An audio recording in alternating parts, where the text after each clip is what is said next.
Eto na, makinig kayo mga Filipino senior citizens. Tatlo na importanteng bagay ang inyo pong maaari pang ma-payout ngayong December 2025 at bago magtapos ang taon na ito mga ka-vlogs, no? Pang Pasko ninyo ito at pang bagong taon. Ano-ano nga ba ang tatlong bagay na ito na maaari nyo pang ma-payout? Yan po ang ating tatalakayin. Ayan po no, bago ang lahat ay kinukumusta po natin ang ating mga lolo at lola, ang ating mga ka-vlogs, ang mga masugid nating taga-subaybay, saan man po kayong dako sa ating bansa o nasa abroad. Hello po sa inyo. Kumusta po ba ang inyong paghahanda ngayong Kapaskuhan at sa bagong taon?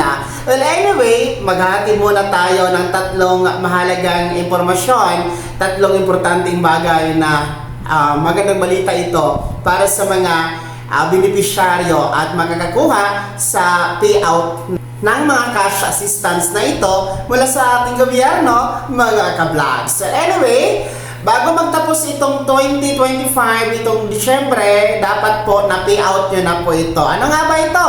Una po ay ang ating Centenarian Act cash gift na 100,000 pesos. No, sa ilalim po ito ng NCSC. Kung kayo po ay nag-apply nito no mga nagdaang buwan, no halimbawa noong Oktubre or Nobyembre, no, expect nyo po na ma-payout nyo ito bago magtapos itong Disyembre 2025. Ang ating pong Centenarian cash gift o yung ating Centenarian Act of 2016 ay 100,000 po ito na binibigay ng ating pamahalaan para sa mga umaabot sa edad na 100 years old at ito nga po ay nasa pamumuno ng NCSC o National Commission of Senior Citizens since January 1, 2025. So, anyway, magno-notify naman po, aabisuhan naman po kayo ng inyong local OSCA office or your LGU para po sa cash distribution for your Centenarian cash gift na worth 100,000 pesos. Una po yan. Pangalawa po na importanteng bagay ang maaari nyo pang ma-payout ngayong Disyembre 2025 ay ang atin naman pong expanded Centenarian cash gift na 10,000 pesos. So, ito pong ating Republic Act 11982, no, na kung saan po when you reach the milestone sa edad na 80, 85, 90 at 95 anyos, 80, 85, 90 and 95 years old, bibigyan po kayo ng gobyerno sa ilalim na rin po ng NCSC ang ating mga seniors na umabot sa mga milestone na edad na yan na nagkakahalaga po ng 10,000 piso. That is 10,000 pesos mga ka-vlogs. Kaya naman kung nag-apply din po kayo ng mga nagdaang buwan, halimbawa Oktubre or Nobyembre, expect nyo po na mapipayout nyo po yan bago po magtapos itong Disyembre 2025. Mga napabilang po sa 80, 85, 90 and 95 years old dito po sa expanded Centenarian cash gift ng 10,000 piso. Yan po ang pangalawa. Pangatlo po na importanteng bagay na maaari nyo pong ma-payout ngayong Disyembre ay ang atin naman pong social pension. This is for our indigent senior citizens na mga benepisyaryo o kasama dito sa social pension. Ito naman po ay nasa ilalim pa ng pamamahala ng Department of Social Welfare and Development or DSWD mga ka-vlogs.